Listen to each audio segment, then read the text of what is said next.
21-ci əsrdə süni intellekt dövründə deputat deyir ki, sevinin ki, çörək növbəsi yoxdur.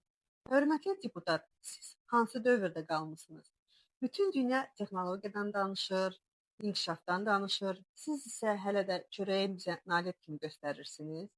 Yəqin çörəyi zibil qutulardan yığıb yeyən adamları görməmisiniz, ya da görmüsünüzsə də görməzdən gəlirsiniz.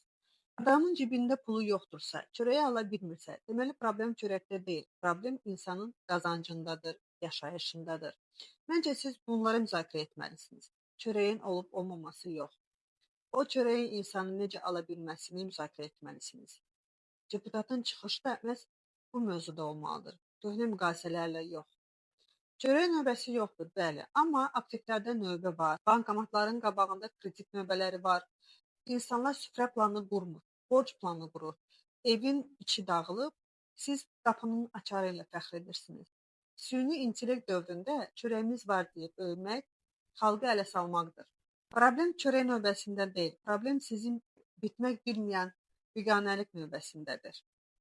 Biz yorulduq sizin bu biabırçı çıxışlarınızdan və siz yorulmadınız. 21-ci əsrdə süni intellekt dövründə xalqı çörəklə təsəlli etmək çıxış yolu deyil. Xalq çörək yoxluğu ilə deyil, ümid yoxluğu ilə yaşayır.